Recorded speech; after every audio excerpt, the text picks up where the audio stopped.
Hello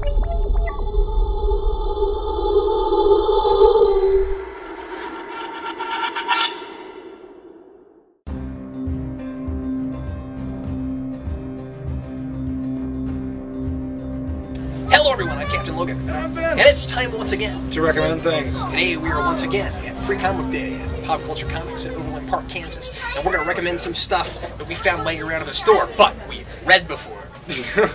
So in other words, it's not just like the guy said, hey, you guys should recommend this. No, we recommended these things. And if you're in the area, this is stuff you can get here, but it's also stuff you can get other places. This is true.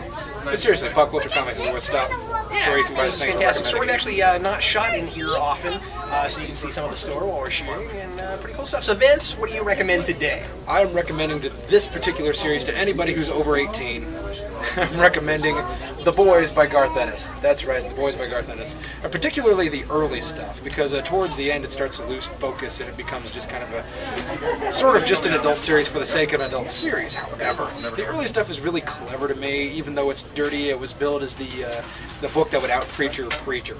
So if you're familiar with Preacher, that's also a terrific book. But The Boys is about a group of, I believe they're connected to the CIA.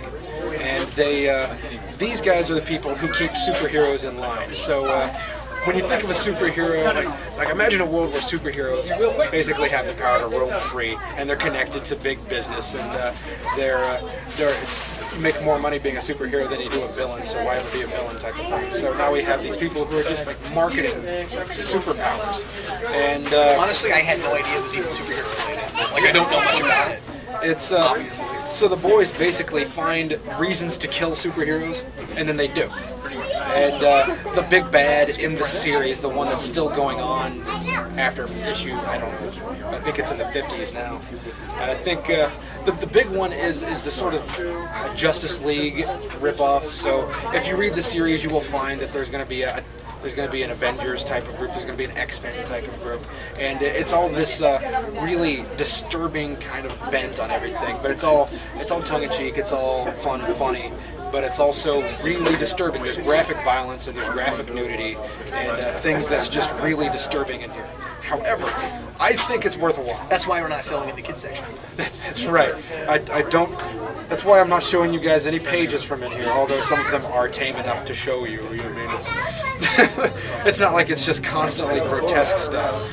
But I've been having that problem on late night when I read Punisher Max. I'm like, what can I show? This is true. But yes, I recommend it, especially the early stuff. If nothing else, read the first one. You'll stop by Pop Culture Comics and pick up the first trade. If you're over 18. You know, or if you've lived here. That kind of thing. Today I'm going to recommend a very short 4-issue miniseries from IDW called Star Trek Countdown. I've been meaning to talk about this, and I don't actually have a copy at home, but I've read it. This happens to be the fourth. Yes. How you doing? This happens to be the fourth issue, but you know I'm recommending the whole series, of course. I didn't see the trade, so I grabbed this. But anyway, this makes the movie, the Abrams film from '09, make a little bit more sense, but of course it's not canon. You know what I mean? It's one of those things that is really quite good, and I wish it was canon. Unlike a lot of IDW stuff, when you know they do things like this, and especially unlike a lot of prequel, movie prequel tie-ins, this thing is actually a decent story, and it's well paced, and it doesn't feel like it has a quick, obnoxious, easy ending and that kind of thing. It really kind of bridges the gap between TNG and the new movie, and it very much cements the new movie as more of a sequel that takes place in the past, like I always call it. You get some of the aftermath of Nemesis, which is fun because they kind of tell you what happened to Data and stuff like that. Because Data dies in Nemesis, but then they really kind of make before Data, and it works okay. And then they do some neat stuff with Geordi LaForge, because Geordi LaForge actually, you remember Spock's ship in that? You remember Spock Prime? He has that silly ship that he goes back in time with. In this they call it the Jellyfish. That's apparently the name of it. It's not Jellyfish. And Geordi LaForge built it for him. So I thought that was cool.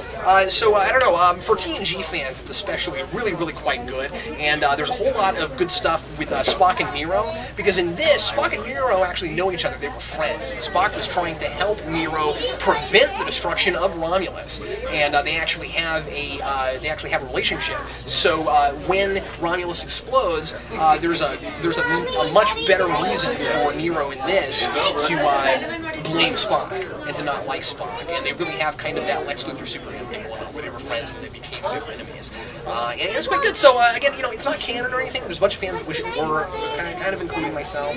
Not that I really want comic books to be canon in Star Trek, but I kind of wish somehow or rather some of this had floated its way into the movie. You know what I mean? I would have appreciated a quick appearance by Jordan Vogt at the beginning of the film, or a flashback or something like that. The way this builds it up. So anyway, Countdown, IDW. That's what I recommend. The Boys, Dynamite. And cool. Both more indie, non DC Marvel stuff. Yeah. Thanks a lot for watching us recommend things. We'll recommend something for you once again next week. I'm Captain Logan. And I'm Vince.